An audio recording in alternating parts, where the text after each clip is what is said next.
A negative value of the group index of a soil is reported as। अब पूछ रहा है कि अगर ग्रुप इंडेक्स की वैल्यू नेगेटिव हो तो उसको कैसे रिपोर्ट करेंगे। तो जनरली क्या होता है, जो ग्रुप इंडेक्स की वैल्यू होती है वो 0 से लेके 20 के बीच में होती है। तो 0 मिनिमम है एंड 20 मैक्सिमम है। तो अगर कोई वैल्यू नेगेटिव आती है तो उसको हम क्या करेंगे, 0 कंसिडर करेंगे। तो इसका आंसर क्या होगा, 0। अब ग्रुप इंडेक्स का सिग्निफिकेंस क्या है, जितना ज्यादा आपका ग्रुप इंडेक्स का वैल्यू होगा, फॉर एग्जांपल 20 अगर आपका ग्रुप इंडेक्स का वैल्यू है, तो आपके जो सबग्रेड की क्वालिटी है, सबग्रेड सॉइल की जो क्वालिटी है वो क्या होगी, पुअर होगी। ठीक, और जितने आपके ग्रुप इंडेक्स की वैल्यू कम होगी उतना ही आपके सबग्रेड की स्ट्रेंथ अच्छी होगी और जो क्वालिटी ऑफ द सॉइल होगा वो क्या होगा, बहुत अच्छा होगा। तो अगर ग्रुप इंडेक्स हमारा 0 से कम आता है यानी नेगेटिव आता है तो उसको हम क्या कंसिडर करेंगे, 0 करेंगे। तो हमेशा ये वैल्यू 0 से 20 के बीच में ही रहेगी। जितनी ज्यादा ग्रुप इंडेक्स की वैल्यू होगी उतना ही आपका सबग्रेड सॉइल या जो भी सबग्रेड की स्ट्रेंथ होगी वो पुअर होगी, और जितनी कम ग्रुप इंडेक्स की वैल्यू होगी उतना ही अच्छी क्वालिटी होगी आपके सॉइल की। Next question, plasticity chart gives a relation between. अब प्लास्टिसिटी चार्ट हमें क्या शो करता है, किसके बीच में रिलेशन शो करता है। तो प्लास्टिसिटी चार्ट किसके किसके बीच में, एक वाई एक्सिस पे क्या होता है हमारे पास, प्लास्टिसिटी इंडेक्स, और एक्स एक्सिस पे हमारे पास होता है लिक्विड लिमिट, जिसको हम वाटर कंटेंट के टर्म में भी बोल सकते हैं, plasticity index versus water content, या फिर बी प्रिसाइज लिक्विड लिमिट। अब ये जो चार्ट बनाते हैं तो इससे हमें क्या मिलता है, एक हमें लाइन मिलती है ए लाइन, और ए लाइन के ऊपर अगर कोई सॉइल लाई करता है, मतलब ए लाइन की एक पर्टिकुलर वैल्यू होती है प्लास्टिसिटी इंडेक्स की, अगर ए लाइन के ऊपर कोई सॉइल लाई करता है तो उसको हम क्या बोलते हैं, उसको हम बोलते हैं क्ले सॉइल। और अगर क्ले विथ इनऑर्गेनिक कंटेंट, ठीक है, अगर कोई सॉइल हमारा इस ए लाइन की बिलो लाई करेगा तो हम उसको क्या बोलेंगे, सिल्टी या फिर ऑर्गेनिक सॉइल बोलेंगे। तो अगर हम एग्जाम इसमें से देखें तो कौन सा सूट कर रहा है, पहला ऑप्शन देखेंगे, plastic limit and liquidity. Plastic limit तो कहीं किसी फ्रेम में नहीं है, plastic limit and liquidity index, liquidity index बोल रहा है, लिक्विड लिमिट नहीं बोल रहा है। थर्ड ऑप्शन देखेंगे तो plastic index and liquid limit, actual में ये होना चाहिए प्लास्टिसिटी इंडेक्स, और यहाँ पे लिक्विडिटी की जगह क्या होगा, liquid limit. Option C is the right answer. थोड़ा सा लिखते समय ये मिस इंटरप्रेट हो चुका है, ठीक है। तो plasticity index and liquid limit के बीच में क्या है, प्लास्टिसिटी ग्राफ होता है। अब ये ग्राफ आपको क्या शो करता है, ये ग्राफ शो करता है कि whether the soil which is fine grain, whether it is a organic और inorganic, whether it is a clay और a silty soil. If it lie, अगर ये हम ए लाइन के ऊपर चले जाएंगे तो क्ले, हमारा जो सॉइल है वो क्ले, इनऑर्गेनिक क्ले हो जाएगा। अगर हम ए लाइन के नीचे रहेंगे तो हमारा सॉइल क्या हो जाएगा, ऑर्गेनिक सिल्टी। ओके, तो ए लाइन की वैल्यू क्या होती है, ए लाइन की वैल्यू होती है 0.73 WL minus 20, where WL is the liquid limit. So ये पर्टिकुलर लाइन एक पर्टिकुलर प्लास्टिसिटी इंडेक्स की वैल्यू को रिप्रेजेंट करती है, ठीक? और एक प्लास्टिसिटी इंडेक्स की वैल्यू हमारे पास किससे आती है, liquid limit minus plastic limit से। सो ये वैल्यू और ये जो ए लाइन से वैल्यू दोनों सेम होगी तो आपका जो सॉइल वो किस पे लाई करेगा, ए लाइन पे लाई करेगा। अगर वो ज्यादा है तो आप ए लाइन के ऊपर चले जाएंगे, अगर वो कम है तो ए लाइन के नीचे आ जाएंगे। क्ले इज जनरली, अब क्ले जनरली कैसा होता है, तो हम सॉइल को क्लासीफाई करते हैं तो दो केसेस में, दो ब्रॉड क्लासिफिकेशन होता है। एक होता है हमारा कोर्स ग्रेन, दूसरा हमारा होता है फाइन ग्रेन सॉइल। अब कोर्स ग्रेन की बात करें तो कोर्स ग्रेन में हमारे पास होते हैं सैंड्स एंड ग्रेवल्स, और उसी तरह हम अगर फाइन ग्रेन सॉइल्स की बात करें तो हमारे पास क्या होते हैं, क्ले एंड सिल्ट, इवन पीट, इवन ऑर्गेनिक कंटेंट वाले भी हम उसको फाइन ग्रेन में लेते हैं। अब ये पूछ रहा है प्रिसाइजली कि क्ले क्या है, तो और भी क्लासिफिकेशंस होते हैं हमारे जब हम डिवीजन करते हैं। एक क्लासिफिकेशन होता है कोहेजनलेस सॉइल और एक होता है कोहेसिव। अब कोहेजनलेस मतलब ऐसे सॉइल जिसमें force of attraction between like particle, मतलब एक इंडिविजुअल सॉइल पार्टिकल के बीच में जो फोर्स ऑफ अट्रैक्शन है वो है बिल्कुल नेग्लिजिबल है या बिल्कुल है ही नहीं, तो ऐसे सॉइल को हम क्या बोलते हैं, cohesionless soil. For example sand. Cohesive मतलब attraction between the same particle, attraction between the same particle. तो अगर कोई दो सेम इंडिविजुअल एक ही सॉइल के दो पार्टिकल के बीच में जो अट्रैक्शन हो रहा है, तो उसमें जो कोहेसिव फोर्स क्या है, डोमिनेंट है। तो कोहेजन का मतलब क्या है, attraction between the same particle. उसी तरह हम अगर देखें तो एक होता है एडेशन, जिसको हम बोलते हैं attraction between two different particle. For different particle की बात करें तो एक सॉइल के पार्टिकल का अट्रैक्शन वाटर मॉलिक्यूल्स है, ठीक है, तो ये दोनों डिफरेंट डिफरेंट है, तो ये अट्रैक्शन को हम एडेशन बोलते हैं। अगर सेम पार्टिकल के बीच में अट्रैक्शन हो रहा है तो हम उसको क्या बोलेंगे, कोहेजन बोलेंगे। तो जिस सॉइल में इंडिविजुअल पार्टिकल के बीच में अट्रैक्शन ज्यादा है, तो ऐसे सॉइल को क्या बोलते हैं, कोहेसिव सॉइल। और जिनमें अट्रैक्शन नहीं होता है या नेग्लिजिबल होता है, उसको हम क्या बोलते हैं, कोहेजन लेस सॉइल। तो जो हमारा क्ले होता है वो किस कैटेगरी में आता है, कोहेसिव सॉइल में। और सिल्ट भी हमारा किस कैटेगरी में आता है, कोहेसिव सॉइल में आता है। तो सिल्ट में जो कोहेसिव फोर्स होता है वो थोड़ा कम होता है क्ले के कंपेयर में, लेकिन क्ले में क्या होता है, ज्यादा होता है। तो क्ले हमारा जनरली क्या होता है, कोहेसिव सॉइल होता है। दूसरा ऑप्शन देखिए, क्ले इज जनरली, पहला तो हमारा सही ऑप्शन है क्योंकि क्ले क्या होता है, कोहेसिव सॉइल होता है। दूसरा ऑप्शन हमें बोल रहा है क्ले इज परमिएबल। अब क्ले जो सॉइल होता है उसके जो पार्टिकल, उसके जो वॉइड्स की साइज होती है जनरली कोर्स ग्रेन के कंपेयर में बिल्कुल कम होती है। तो क्ले की जो परमिबिलिटी होती है वो क्या होती है, नेग्लिजिबल होती है, या फिर कंपेरेटिवली कोर्स ग्रेन के कंपेयर में नेग्लिजिबल होती है। मतलब और 10⁶ टाइम्स का डिफरेंस होता है क्ले की परमिबिलिटी में और सैंड की परमिबिलिटी में। तो क्ले जनरली हम क्या बोलते हैं, इम्परमेबल होते हैं। थोड़ी बहुत परमिबिलिटी होती है, लेकिन जनरली हम इसको क्या ट्रीट करेंगे, इम्परमेबल ट्रीट करेंगे। तो सेकंड ऑप्शन गलत है। Clay is generally having large particles. Clay कौन से पार्टिकल होते हैं, तो वो particle which is having a size less than 2 micron. जो पार्टिकल की साइज 2 माइक्रोन से कम होगी वो जनरली क्या होते हैं, क्ले होते हैं, ठीक है। और जो पार्टिकल 75 माइक्रोन से ऊपर होगी वो हमारे सैंड्स और ग्रेवल्स में चले जाएंगे, ठीक है। तो दूसरे दोनों ऑप्शंस क्या है हमारे, wrong. Which of the following bonding is responsible to combine the silica and gibbsite sheet in kaolinite clay mineral. अब केलोनाइट क्ले मिनरल होता क्या है, अब केलोनाइट क्ले मिनरल में हम क्या करते हैं, एक गिब्साइट शीट, जैसे ये हमारी एक गिब्साइट शीट है और एक ब्रूसाइट शीट, मतलब एक सिलिका शीट। तो एक गिब्साइट शीट होती है और एक हमारे पास सिलिका शीट होती है। अब ये क्या करती है, अल्टरनेट बॉन्डिंग होती है। फिर वापस एक पूरी की पूरी हमारे पास लेयर होगी सिलिका शीट की, गिब्साइट शीट की, फिर एक लेयर होगी।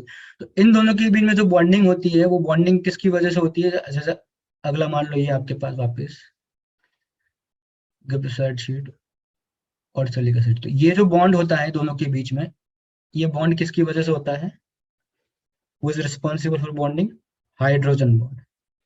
अब हाइड्रोजन बॉन्ड की वजह से क्या होता है कि वाटर को इजीली एंटर करने नहीं देता। जब ये वाटर को इजीली एंटर करने नहीं देता तो जो स्वेलिंग होती है सॉइल की वो क्या होती है, मिनिमल होती है, ठीक है। तो केलोनाइट ऐसा मिनरल है जिसमें स्वेलिंग मिनिमल होती है। और ये जो bonding between the two layers है, सिलिका शीट और गिब्साइट शीट अटैच है, इनके बीच में अल्टरनेट एक लेयर का जो कॉम्बिनेशन है वो क्या है, attachment of silica and gibbsite sheet, ठीक है। फिर ये एक लेयर जो बनी हुई है, फिर और दूसरी लेयर, एक और लेयर होगी आपकी सिलिका गिब्साइट शीट की, वो आपस में क्या होंगे, अटैच होते जाएंगे। और इनके बीच में जो बॉन्ड होगा वो किसकी वजह से होता है, हाइड्रोजन की वजह से होता है।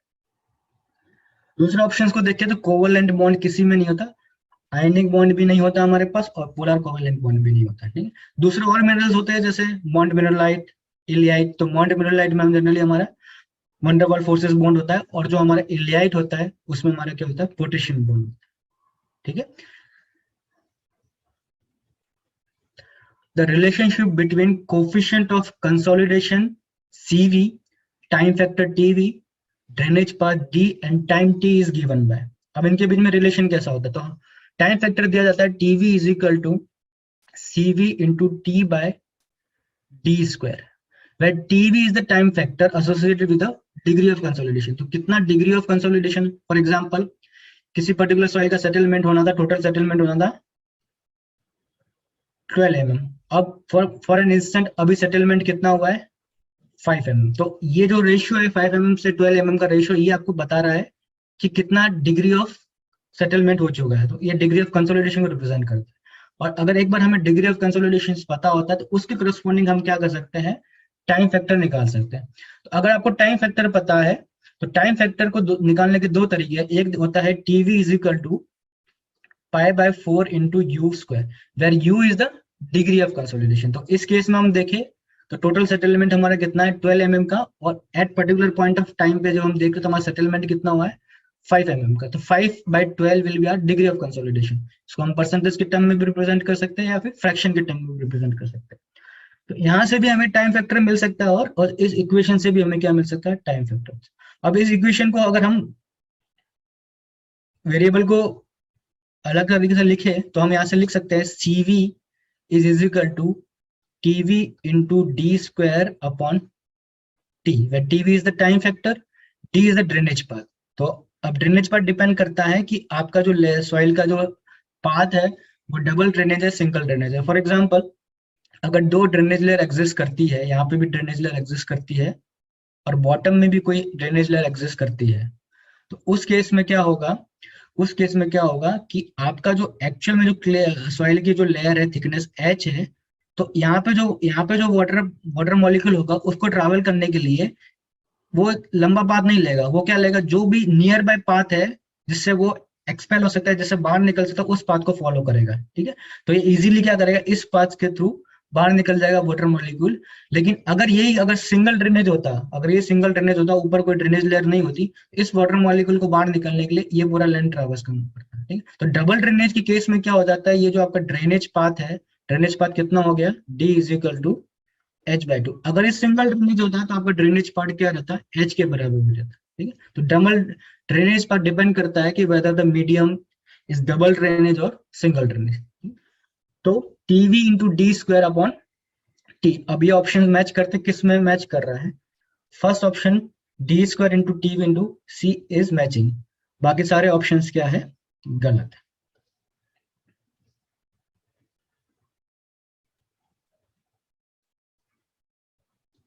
अगला है the unit of coefficient of consolidation. पूछ रहा है कोफिशिएंट ऑफ कंसोलिडेशन की यूनिट क्या होती है। तो कोफिशिएंट ऑफ कंसोलिडेशन दिया जाता है CV is equal to permeability into 1 plus E is void ratio upon gamma W, that is unit weight of water, into A0 है कोफिशिएंट ऑफ कंप्रेसिबिलिटी।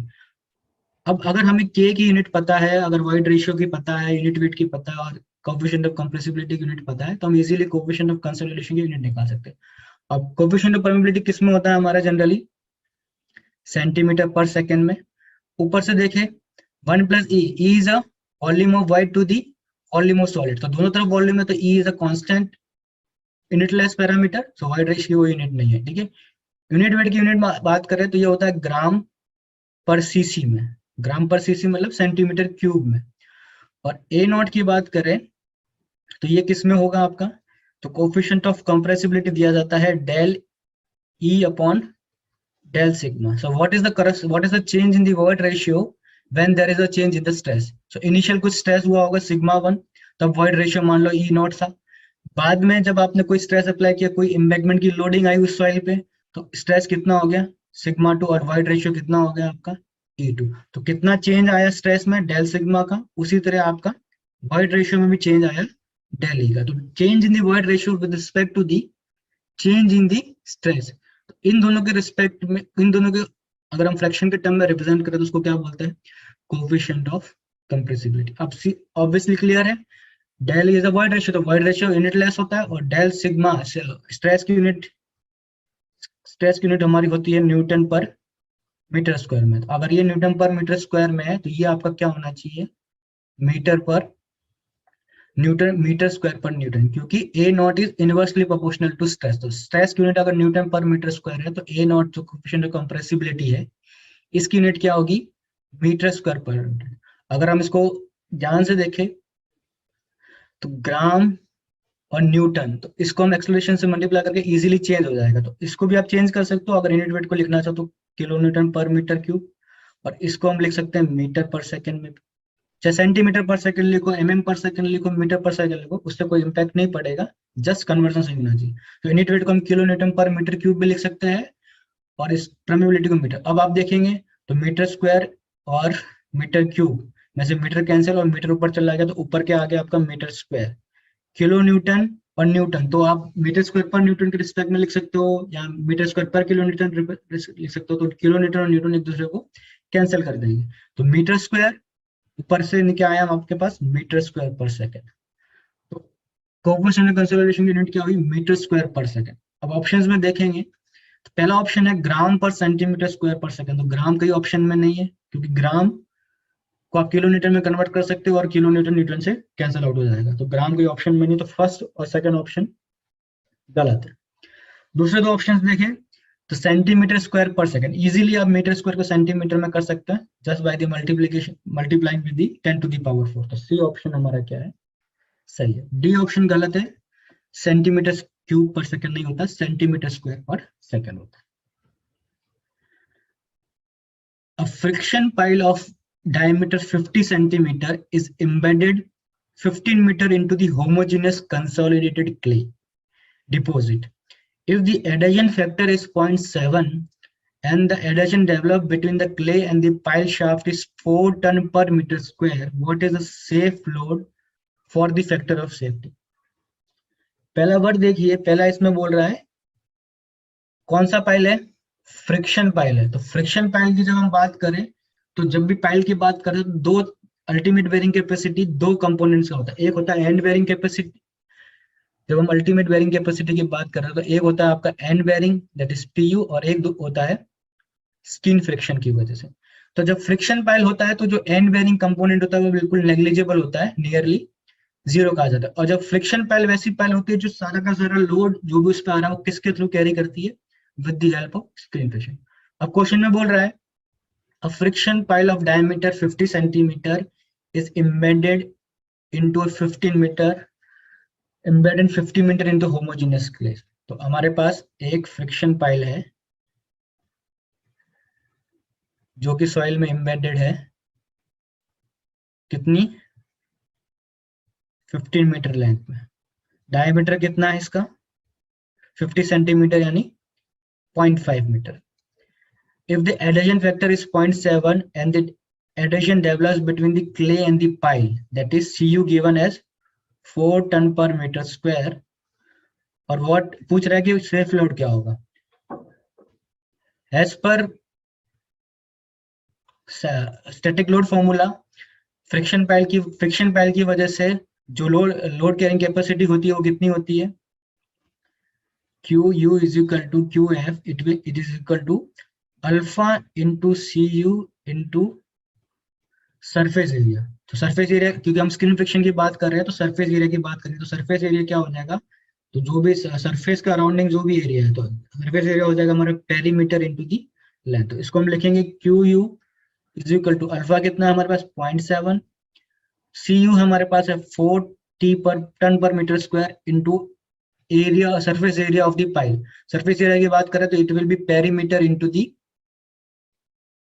लेंथ। तो पेरीमीटर सर्कल का कितना होता है pi into D into the length. तो Q u is equal to 0.7 into 4 into pi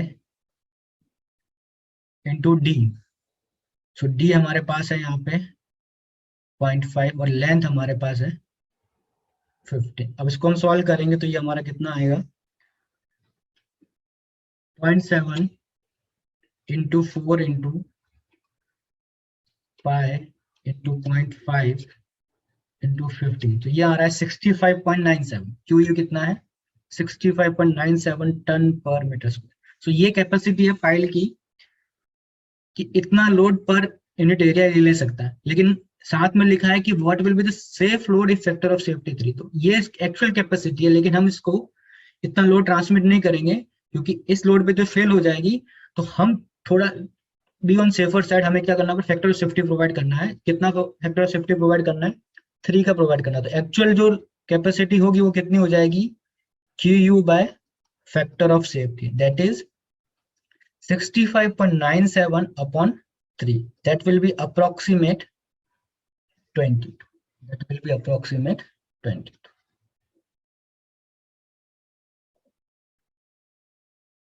Which of the following statement is true?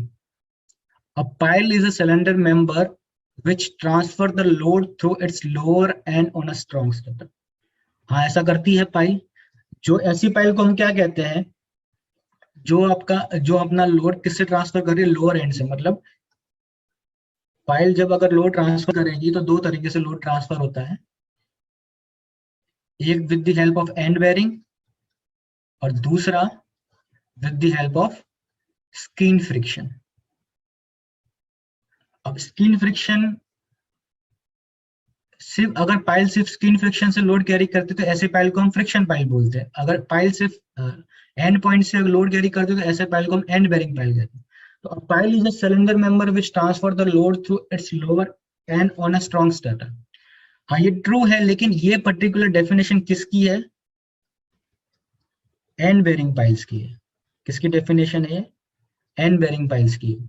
A pile is a cylinder member which transfer its loads to the surroundings. अब आप देखोगे यहाँ पे जो load transmit हो रहा है सराउंडिंग में फ्रिक्शन की वजह से हो रहा है थ्रू दी लेंथ, और यहाँ पर बॉटम पे देखोगे, बॉटम पे भी लोड जो ट्रांसफर हो रहा है सॉइल को हो रहा है, लेकिन किसकी हेल्प से हो रहा है, एंड बेरिंग की वजह से हो रहा है। तो ये स्टेटमेंट दोनों कंपोनेंट को रिप्रेजेंट कर सकता है, फ्रिक्शन को भी रिप्रेजेंट कर रहा है और एंड बेरिंग को रिप्रेजेंट कर रहा है। तो ये स्टेटमेंट अभी ट्रू लग रहा है। आगे हम उस और स्टेटमेंट देखते हैं, क्या इससे भी एक्यूरेट स्टेटमेंट कोई बन रहा है। A pile is a cylinder member which transfer it's load by friction. ये स्टेटमेंट ट्रू है लेकिन जनरलाइज नहीं है। मतलब ये पर्टिकुलर स्टेटमेंट किसके लिए वैलिड है, ऐसी पाइल जो सारा का सारा लोड किससे ट्रांसफर कर रही है, स्किन फ्रिक्शन की हेल्प से। तो ऐसे पर्टिकुलर पाइल को हम क्या बोलते हैं, फ्रिक्शन पाइल्स बोलते हैं। A pile is a cylindrical body of concrete which transfer the load at a depth greater than this. ये जरूरी नहीं है, ये जनरलाइज डेफिनेशन है किसकी, डीप फाउंडेशन की। डीप फाउंडेशन की आप डेफिनेशन देखें, depth of foundation upon width of foundation is greater then 1। तो ऐसे फाउंडेशन को डीप फाउंडेशन कहते हैं। अगर आपका depth of foundation to the width of foundation less than equal to 1 है तो ऐसे फाउंडेशन को हम शैलो फाउंडेशन कहते हैं। तो पाइल फाउंडेशन एक टाइप है डीप फाउंडेशन का। तो जनरलाइज स्टेटमेंट नहीं है पाइल के लिए, वो डी स्टेटमेंट है, वो वैलिड है सारी डीप फाउंडेशंस के लिए। ठीक है, if depth of foundation is greater than the width of foundation then it is a deep foundation. इन वैसे जनरलाइज देखें तो सब स्टेटमेंट ट्रू लग रहे हैं, लेकिन एक्यूरेट जो स्टेटमेंट है इसमें कौन सा है, बी है। क्योंकि फर्स्ट स्टेटमेंट रिप्रेजेंट कर रहा है पाइल को, लेकिन वो सिर्फ एंड बेरिंग पाइल की डेफिनेशन को डिफाइन कर रहा है। उसी तरह सी ऑप्शन है, वो सिर्फ हमारे फ्रिक्शन पाइल की डेफिनेशन को डिफाइन कर रहा है, जनरलाइज स्टेटमेंट नहीं है।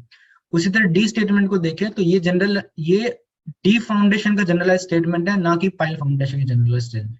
क्योंकि डी फाउंडेशन तो और टाइप की भी हो सकती है, for example well foundation, machine foundation, ये भी डी फाउंडेशन के टाइप्स है। तो डी ऑप्शन जनरलाइज स्टेटमेंट नहीं है, जबकि ओनली बी ऑप्शन ऐसा है जो कि जनरलाइज स्टेटमेंट है। What is the value of active earth pressure coefficient for a soil having an internal angle of friction of 30 degree? Coefficient of active earth pressure. तो coefficient of active earth pressure क्या होता है, Ka is equal to 1 minus sin phi upon 1 plus sin phi, where phi is the angle of internal friction. So Ka क्या हो जाएगा, 1 minus sin 30 degree upon 1 plus sin 30 degree. So Ka is equal to 1 minus sin 30 कितना हुआ हमारा, half sin 30 1 plus 1 by 2. So ये हो जाएगा हमारे पास half upon 3 by 2. So it will be equal to 1 by 3. So option A is the right answer.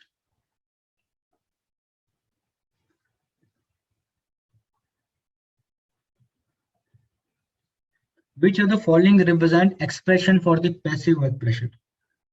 Coefficient of passive work pressure क्या होता है, तो coefficient of passive work pressure क्या होता है, Kp is equal to 1 by K। Generalise देखा जाए, या फिर इसको ऐसे भी लिख सकते हैं, Kp is equal to 1 plus sine phi minus sine. तो ये हमारा coefficient of passive earth pressure का वैल्यू इस तरह निकालते हैं। अगर इसको आप कन्वर्ट करें 10 के फॉर्म में, तो ये वैल्यू हम 10 के फॉर्म में भी लिख सकते हैं। It will be equal to 10 square 45 plus 5 by 2। तो Kp क्या हो जाएगा, 10 स्क्वायर 45 प्लस 5। उसी तरह हम Ka के अगर K निकालना हो तो हम इसको कैसे लिखेंगे, 10 स्क्वायर 45 माइनस 5। ओके, सो आप ये जो साइन के टर्म में जो डेफिनेशन है टिग्नोमेट्रिक फॉर्मूलाज यूज करके इजीली क्या हो जाएगा, 10 के फॉर्म में भी कन्वर्ट हो जाएगा। 10 square 45 plus 5/2, that is option A. In a falling head permeability test in duration of 3 hours, the initial head of 1000 mm is dropped to 350 mm. Okay, the diameter of the standpipe is 0.5 centimeter. The length and diameter of the soil specimen are 20 centimeter and 10 centimeter respectively. What is the coefficient of permeability? और जब हम बात करें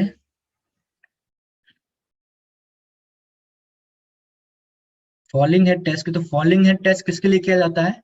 falling head test हम particularly करते हैं coarse grain soil के लिए, सॉरी फाइन ग्रेन सॉइल के लिए करते हैं।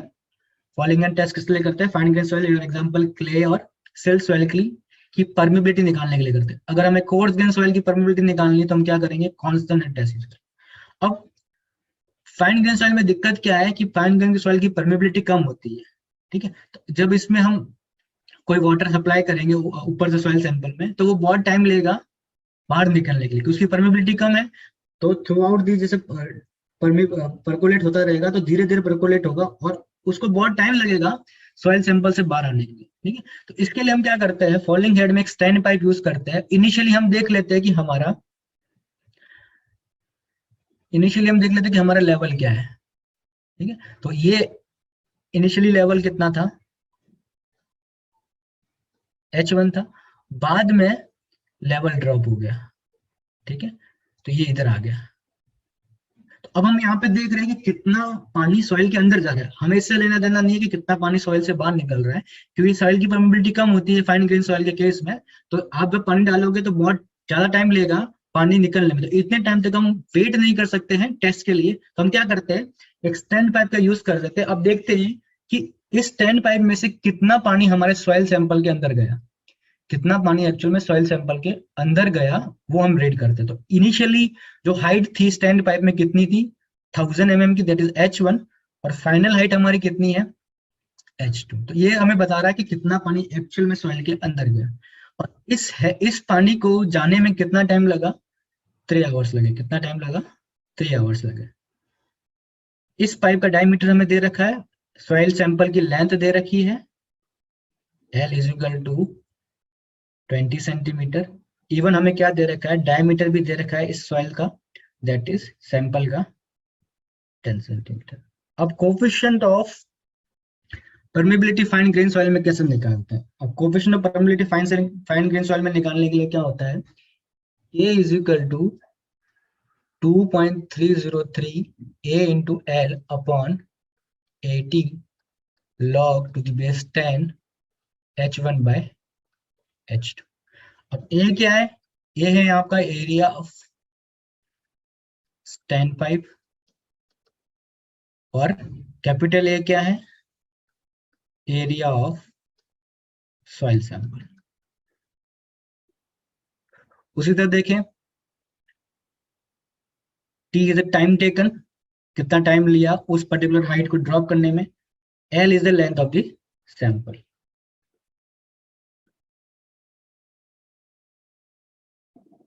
H1 is the initial head, H2 is the final head. अगर हम इसमें वैल्यूज पुट करें तो हमारे पास आएगा K is equal to 2.303 into A। अब स्टैंड पाइप का एरिया कितना? तो डायमीटर कितना है? 0.5 सेंटीमीटर। तो एरिया हम लिख सकते हैं 5/4 इंटू डायमीटर का स्क्वायर। लेंथ कितनी है हमारे पास सॉइल सैंपल की? That is 20 centimetre upon 80 will be 5/4 into diameter कितना है? 10 स्क्वायर इंटू टाइम हमें दे रखा है आवर्स में 3 आवर्स, तो उसको हम सेकंड में कर लेते हैं। 3 into 60 it will be in minute, और फिर 60 से मल्टीप्लाई करेंगे सेकंड में आ जाएगा। log 10 H1 कितना था?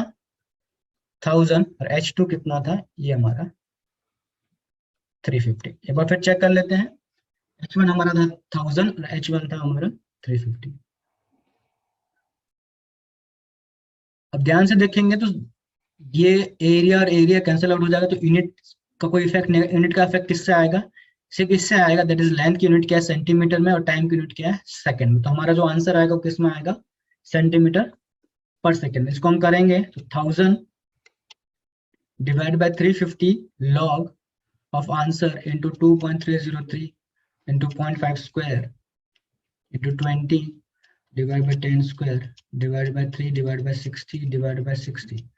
तो ये हमारे पास आएगा k is equal to 4.86 into 10 to the power -6 centimetre per second.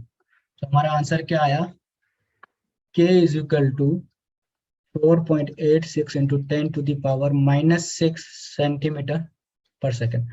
Answer हमें चाहिए mm पर सेकंड में, तो 1 centimetre is equal to 10 mm। So हम इसको 10 से मल्टीप्लाई कर देंगे तो k will be equal to 4.86 into 10 to the power -5 mm per second. तो आंसर क्या हुआ इसका,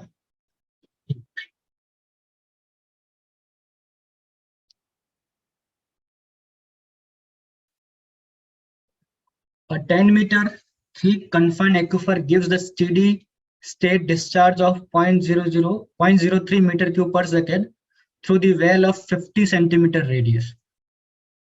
तो एक कन्फाइंड एक्यूफर है। कन्फाइंड एक्यूफर क्या होता है, जहां पे आपका जो वाटर एग्जिस्ट करता है वो किसके बीच में एग्जिस्ट करता है, दो इम्परमेबल लेयर के बीच में आपका क्या करेगा, वाटर एग्जिस्ट करेगा। ठीक है, तो ये इसकी जो थिकनेस है कितनी है, 10 मीटर की है।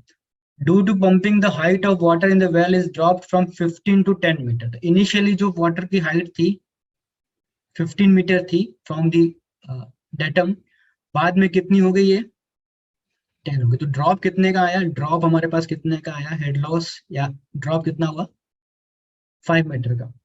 और कितना डिस्चार्ज ऑब्टेन कर रहे हैं हम, कांस्टेंट डिस्चार्ज 0.03 मीटर क्यूब पर सेकेंड।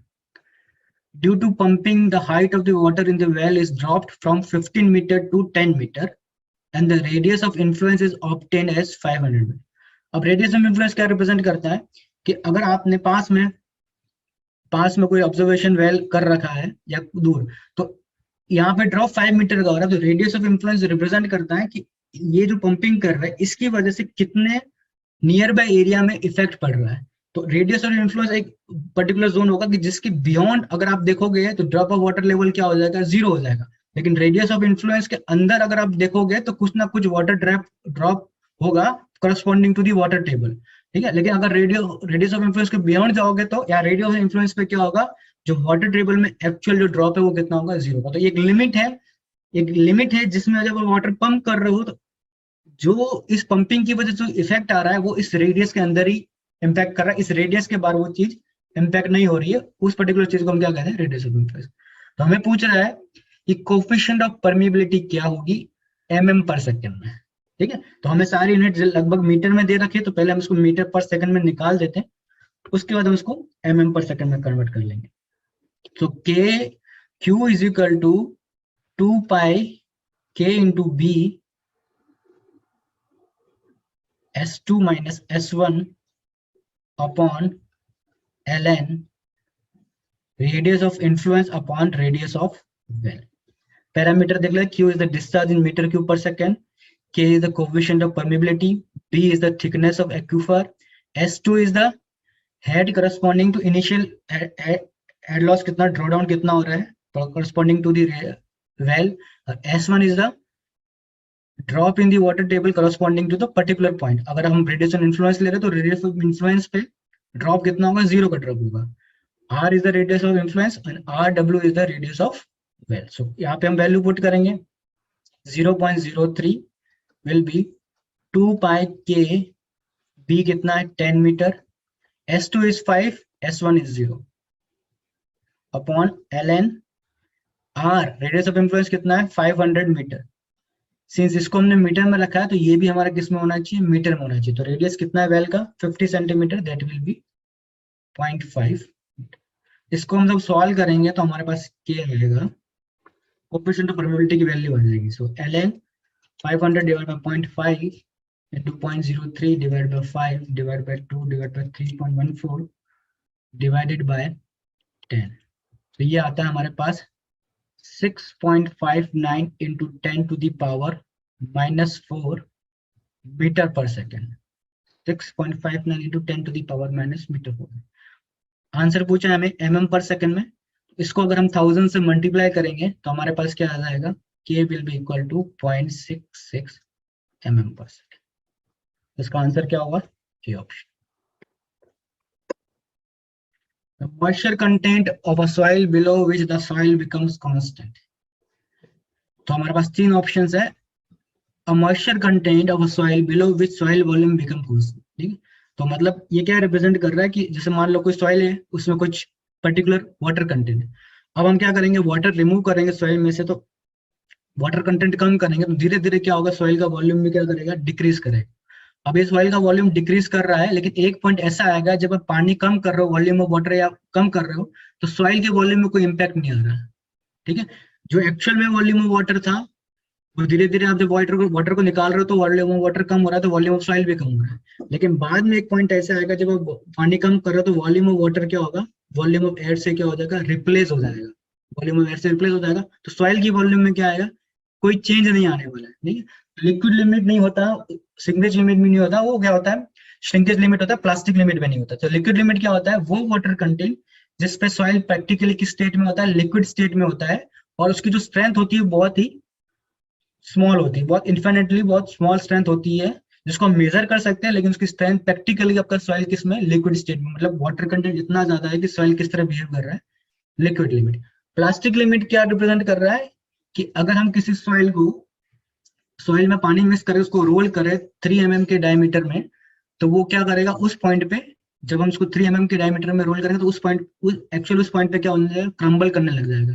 तो वो वाटर कंटेंट जिसपे सॉइल को अगर रोल करे और 3 mm के डायमीटर पे क्रम्बल करने लग जाए, वो वाटर कंटेंट को हम क्या कहेंगे, प्लास्टिक लिमिट। ठीक है, तो जैसे हम वाटर कम कर रहे हैं तो इनिशियली हम लिक्विड लिमिट पे है, धीरे धीरे कम करेंगे हम प्लास्टिक लिमिट पे आएंगे, और कम करेंगे तो हम श्रिंकेज लिमिट पे आएंगे। ठीक है, लेकिन जब हम लिक्विड लिमिट से वाटर कम कर रहे हैं तो वॉल्यूम ऑफ वाटर कम हो रहा है और वॉल्यूम ऑफ सॉइल में भी इंपैक्ट पड़ रहा है। उसी तरह हम प्लास्टिक लिमिट से भी वॉल्यूम ऑफ वाटर कम करेंगे तो आपका वॉल्यूम ऑफ सॉइल पे भी इंपैक्ट आएगा। लेकिन जब हम श्रिंकेज लिमिट पे आएंगे तो वहां पे अगर उसके बियॉन्ड अगर आप वॉल्यूम ऑफ वाटर को कम करना चाहेंगे तो वो वॉल्यूम ऑफ वाटर वाली जगह वो किससे रिप्लेस हो जाएगी, एयर से रिप्लेस हो जाएगी। ठीक है, तो श्रिंकेज लिमिट वो पॉइंट है जिसके बियॉन्ड अगर हम पानी को रिप्लेस करना चाहते हैं तो पानी कम करेंगे तो पानी कम नहीं होगा, एक्चुअल में पानी कम होगा और उसकी जगह क्या आ जाएगा, एयर आ जाएगा। तो वॉल्यूम ऑफ सॉइल पे क्या करेगा, कोई इंपैक्ट नहीं पड़ने वाला है। तो वो पर्टिकुलर पॉइंट को क्या कहते हैं, श्रिंकेज लिमिट कहते हैं।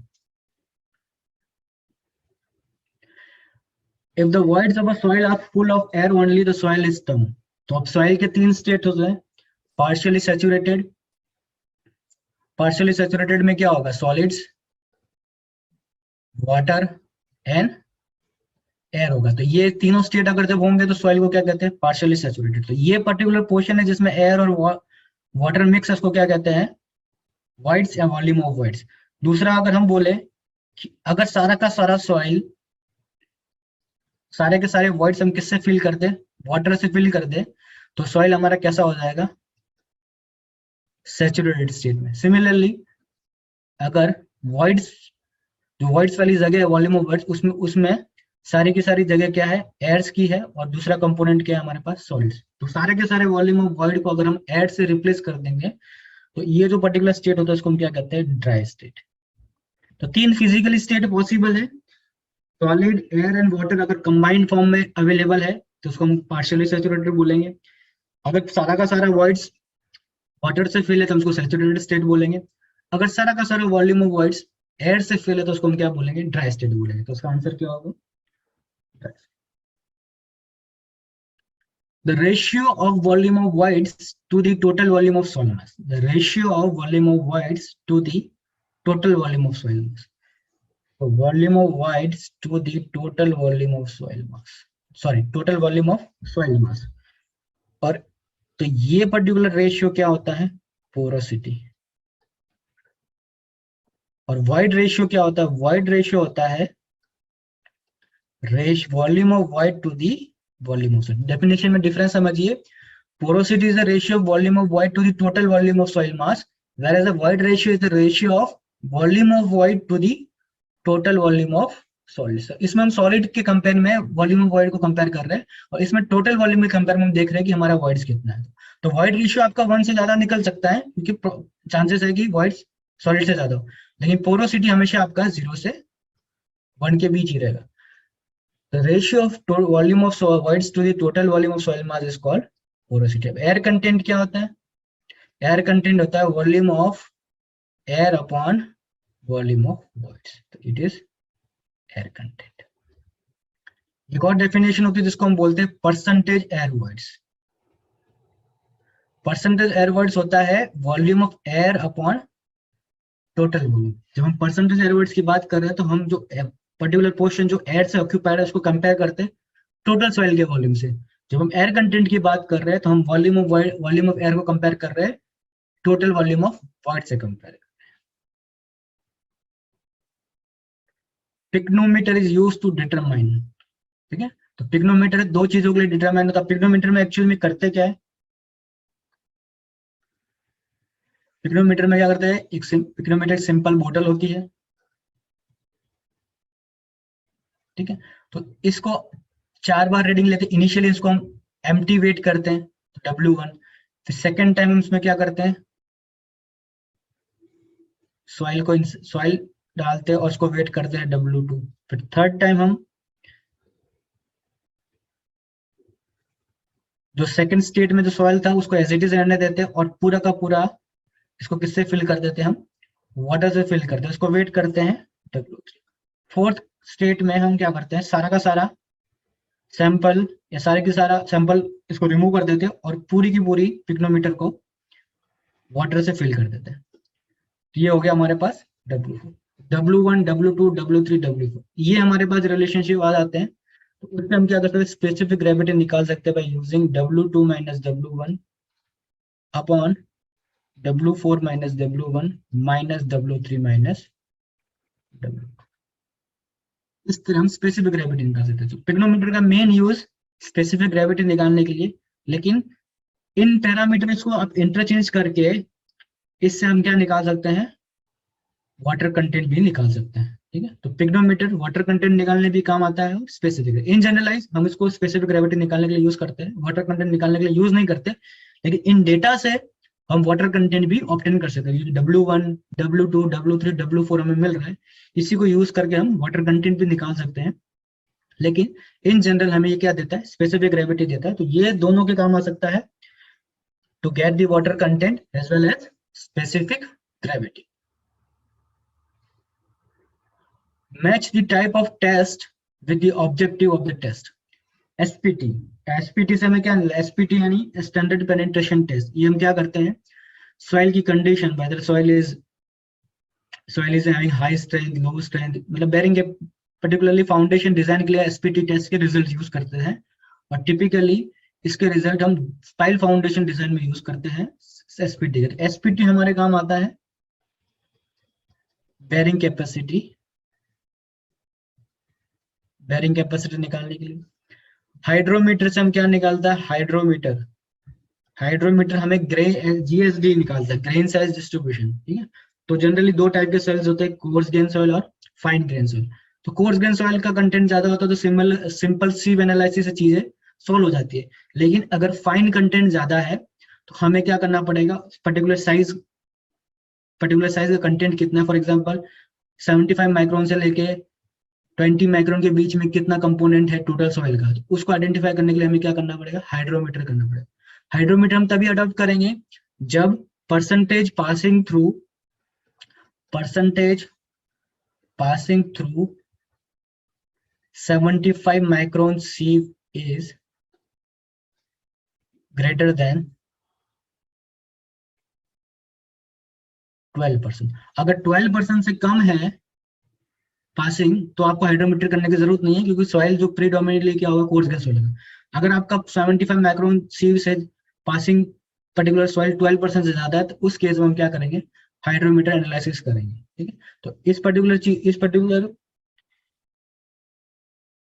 का यूज कब आता है, जब हम ग्रेन साइज एनालिसिस करते हैं। और टिपिकली फाइन ग्रेन सॉइल की साइज निकालने के लिए।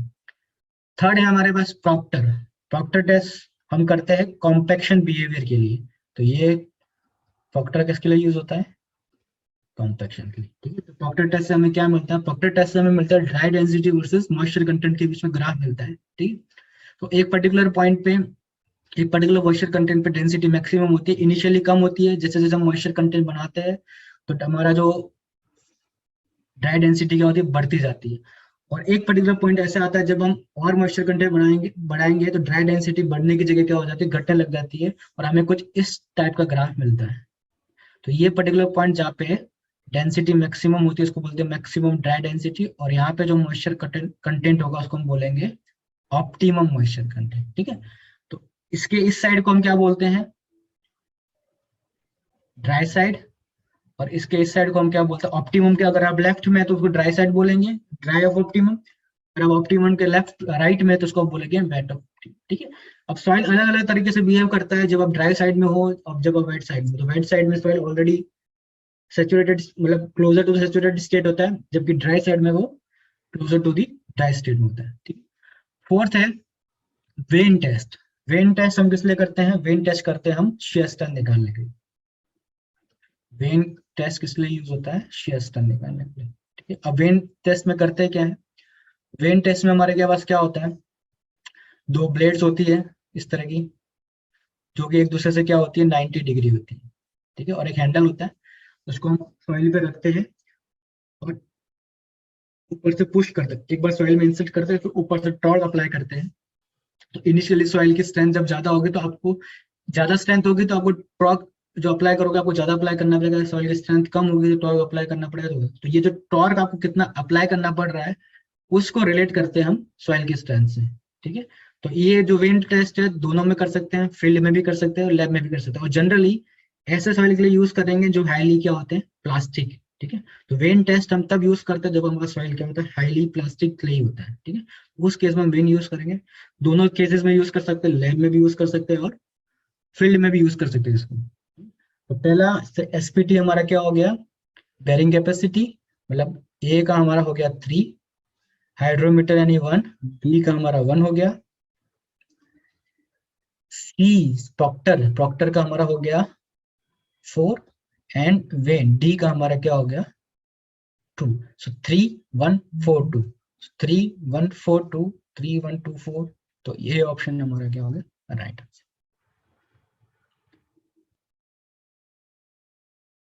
What is the drive weight and the height of free fall in the case of SPT penetration used? तो इन जनरल अप्रोक्सीमेट 65 kg का हैमर यूज करते हैं। 65 kg का हैमर होता है जिसको हम कितनी हाइट से ड्रॉप कराते हैं? इसको हम ड्रॉप कराते हैं 750 mm से। 750 mm की बात करें तो कितना है ये, 75 सेंटीमीटर से, ठीक है। तो जो भी अब इक्विपमेंट हम पहले एसपीटी में क्या करते हैं, इनिशियली बोरहोल खोदते हैं, मतलब गड्ढा करते हैं, उसके में अपना इंस्ट्रूमेंट इंस्टॉल करते हैं, फिर लोडिंग अप्लाई करते हैं with the help of hammer. Hammer का वेट होता है जनरली अप्रोक्सीमेट 65 kg, और उसको ड्रॉप करते हैं हम 75 सेंटीमीटर की हाइट से। एक्चुअल वैल्यू जो कोड के हिसाब से है, एक्चुअल वैल्यू कितनी है? एक्चुअल वैल्यू है एक्चुअल में 63.5 kg। Sir approximate value use करते हैं जब हम सॉइल टेस्टिंग करते हैं। तो 63.5 kg and 60 metre, wrong answer. 63.5 kg and 75 centimetre is right answer. Select the incorrect statement from the following with regard to grillage footing in the steel section. It consists of steel beams in case concrete. ये पहला statement सही है। Grillage foundation में steel beam का भी use करते हैं with वो जो कि कंक्रीट में क्या होती है, एम्बेडेड होती है। It is provided when the load on the column is extremely heavy.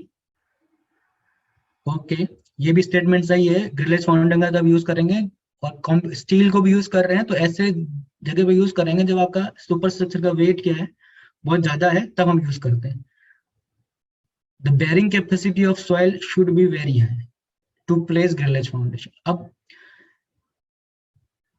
Wait heavy है और बेयरिंग कैपेसिटी भी आपकी अच्छी है तो आपको ग्रिलेज फाउंडेशन की जरूरत नहीं पड़नी चाहिए। ग्रिलेज फाउंडेशन की जरूरत कब पड़ेगी? जब आपके सॉइल की जो सॉइल का स्टेटा है वो सफिशिएंट स्ट्रेंथ नहीं, उसकी बेयरिंग कैपेसिटी बहुत कम है, तो उस केस में हम क्या करते हैं, ग्रिलेज फाउंडेशन यूज करते हैं, अदरवाइज हम इसको यूज नहीं करते। तो थर्ड स्टेटमेंट क्या है, गलत है। तो ग्रिलेज फाउंडेशन तब यूज करेंगे जब आपकी बेरिंग कैपेसिटी क्या हो सॉइल की कम हो, तब यूज करते हैं। बाकी सारे स्टेटमेंट क्या है, करेक्ट है। स्टील बीम का यूज किया जाता है कंक्रीट के साथ, कब यूज करते हैं, जब हमारा लोड जो सुपर स्ट्रक्चर पे क्या है बहुत ज्यादा हैवी है, और उस समय यूज करते हैं ग्रिलेज फाउंडेशन में जब आपकी सॉइल की बेरिंग कैपेसिटी क्या होती है, लो होती है, और column is place over base plate. ठीक है, बेस अगर भी प्रिसाइज करें जैसे स्लैब बेस, गजट बेस जैसी चीजें यूज करते हैं, उसी तरह का कुछ फाउंडेशन में हम यूज करते हैं। ये स्टेटमेंट हमारा क्या है, गलत। In a rigid footing on a cohesive soil, the contact pressure distribution is. Rigid footing है cohesive soil पे, तो contact pressure distribution कैसा होता है? तो जब हम rigid footing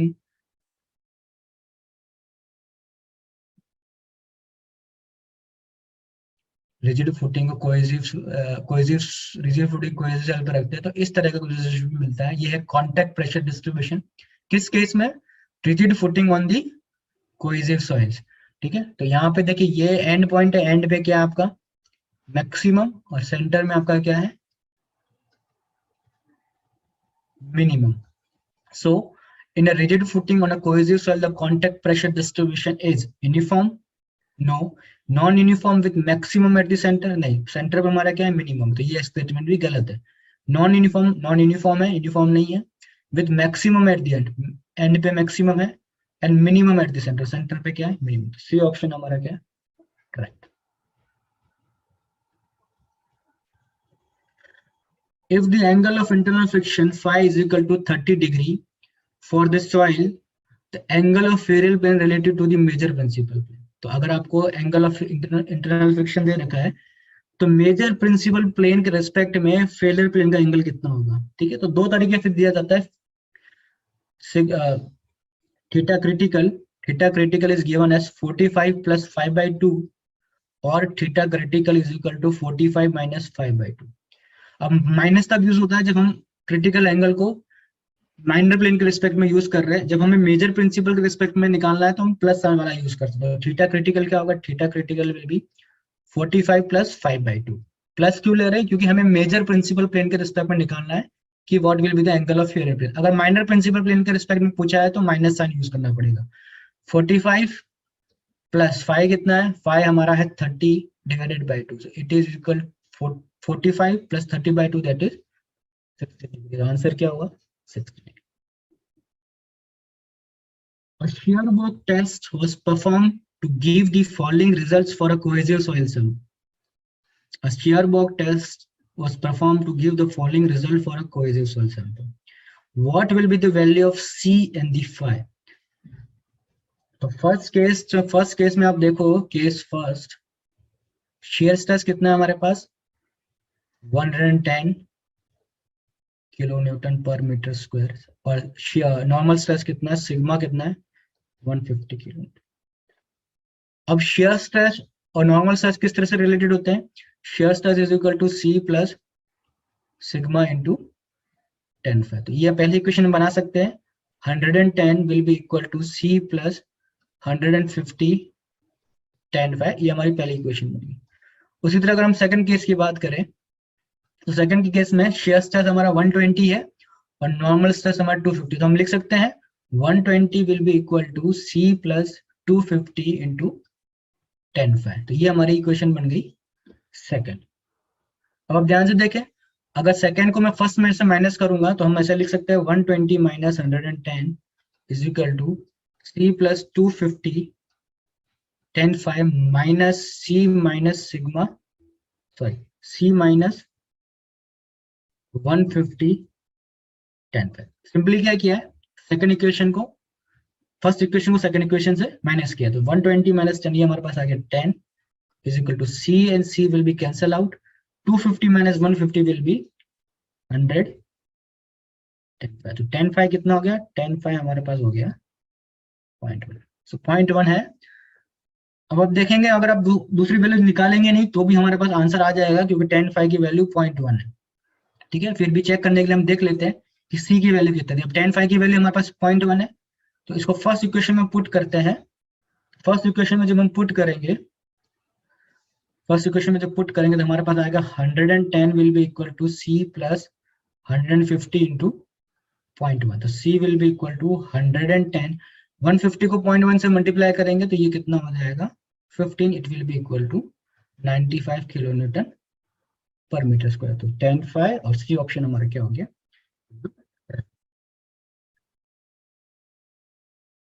Calculate the shear strength in terms of effective stress on a plane within a saturated soil mass at a point where the total normal stress is this much and pore water pressure is this much. C is given as 12 kilopascal and angle of internal friction is 30 degree. Take tan 30 is equal to 0.578. तो shear stress के और shear stress effective stress के term में बोले तो tau dash will be equal to 3 dash plus sigma dash into tan phi dash। तो tau dash हमारे पास क्या है, हमें निकालना है, वो हमें दे नहीं रखा, तो shear strength क्या है वो हमें पता नहीं है। C dash हमें दे रखा है 12 plus sigma dash। अब आपको sigma dash निकालना, that is effective stress। effective stress क्या होता है, effective stress is equal to total stress minus pore water pressure। तो total stress हमारे पास क्या है, टोटल स्ट्रेस हमारे पास है 295 माइनस पोर वाटर प्रेशर कितना है 120। तो ये हमारे पास आ गया 295 माइनस 120, ये हमारे पास आ गया 175 इंटू 10 फाई डैश कितना है 30 degree. Tau will equal to 12 plus 175। अब tan 30 की वैल्यू होती है 1/√3, लेकिन क्वेश्चन में मेंशन है कि आपको tan 30 कितना लेना है 0.57 है। एक्चुअल में tan 30 आप जब लोगे तो हो सकता है 0.578 से थोड़ा डिफर करे तो ऑप्शन में मैच नहीं करेगा, लेकिन क्वेश्चन में मेंशन है कि tan 30 हमें 0.578 ही लेना है, तो वही लेंगे 0.578। इसको हम सॉल्व करेंगे तो ये आएगा 12 plus 175 into 0.578, that is 113.15 kilo pascal. Option क्या हो गया, सी ऑप्शन इज द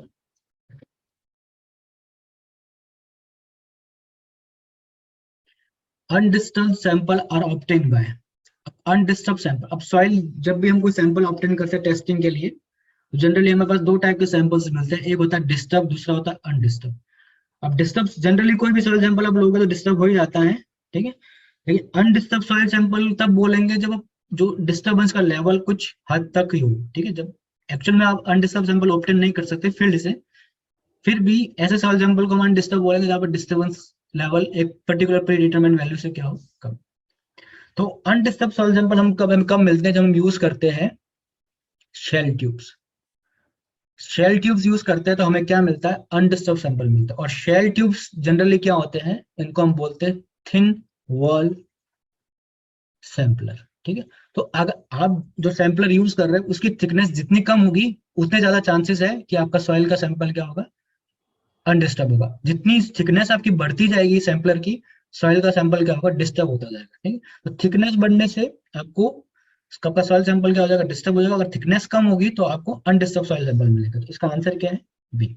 अब आप कैसे पता लगाएंगे कि वेदर पर्टिकुलर, क्योंकि आप जब भी कोई सैंपल ऑब्टेन करेंगे तो ऐसा जरूरी नहीं है कि सारे सैंपल जनरली डिस्टर्ब भी होते हैं। अनडिस्टर्ब डिटरमाइन करने का क्राइटेरिया होता है कि अगर एक पर्टिकुलर वैल्यू से वो चीज कम होती है तो उसको अनडिस्टर्ब बोल देते हैं, क्योंकि हम जनरली जो भी सैंपल ऑब्टेन करेंगे थोड़ा बहुत डिस्टर्बेंस तो हर सैंपल में होना ही होना है। तो हमारा एक पैरामीटर होता है हमारे पास जिसको बोलते हैं एरिया रेशियो, ठीक है। तो एरिया रेशियो 10 या 20% से कम होता है तो जनरली हम सैंपल को क्या बोलते हैं, अनडिस्टर्ब बोलते हैं। अगर एरिया रेशियो 20 से ज्यादा हो जाता है तो हम सैंपल को क्या बोलते हैं, डिस्टर्ब बोलते हैं, ठीक है। तो थिन वॉल सैंपलर के केस में हमारा जो एरिया रेशियो होता है वो जनरली 13% के आसपास होता है, ठीक है। और थिक वॉल सैंपलर के केस में हमारा जो एरिया रेशियो होता है वो 112.5 के आसपास होता है, ठीक है। तो डिपेंड करता है कि आपका एरिया रेशियो कितना, एरिया रेशियो जितना कम होगा उतना हम सैंपल को अनडिस्टर्ब बोलेंगे, अगर एरिया रेशियो ज्यादा होगा तो सैंपल को हम डिस्टर्ब बोलेंगे। जितनी ज्यादा थिकनेस होगी सैंपलर की उतना आपको डिस्टर्ब सैंपल मिलेगा, जितनी थिकनेस कम होगी सैंपलर की उतना आपको undisturbed sample. When compared with the open question, floating question generally, अब ओपन क्वेश्चन और फ्लोटिंग क्वेश्चन में क्या है डिफरेंस है। अब फ्लोटिंग की बात करें तो ऐसी चीज जो एग्जैक्ट थोड़ी सी ग्राउंड के ऊपर है, ठीक है, बिल्कुल टच नहीं कर रही है, तो ऐसी पर्टिकुलर चीज को फ्लोटिंग बोलेंगे। जैसे पाई फ्लोटिंग पाइल्स होती है, ठीक है, तो वो ग्राउंड को टच नहीं करती, थोड़ी सी ऊपर हो रहती है, तो ऐसी पर्टिकुलर चीज को हम फ्लोटिंग बोलते हैं। उसी टाइप का क्वेश्चन है, अगर ग्राउंड को टच नहीं कर रहा है बॉटम पे इजीली, या बिल्कुल बॉटम को टच नहीं करा, बॉटम से हल्का सा ऊपर है, उसको फ्लोटिंग केसन बोलते हैं। अब डिफरेंस क्या है, व्हेन कंपेयर्ड विद ओपन केसन, floating caissons generally have higher loading capacity, have a slow and inconvenient installation, have a greater depth below the ground surface। ठीक है, तो इसमें से जो करेक्ट ऑप्शन है वो क्या है, have a slow and inconvenient installation। Correct option क्या है, have a slow and inconvenient। तो ये हमने आज देखे कुछ 25-30 क्वेश्चंस देखे, जो मोस्ट एक्सपेक्टेड क्वेश्चंस थे, जो आ सकते हैं आपके आने वाले फ्यूचर एग्जाम, आने वाले फ्यूचर टाइम में जितने भी सब्जेक्ट पेंडिंग्स है मोस्ट एक्सपेक्टेड क्वेश्चंस के पर्टिकुलर एग्जाम से रिलेटेड, वो भी हम फ्यूचर में लाने वाले हैं।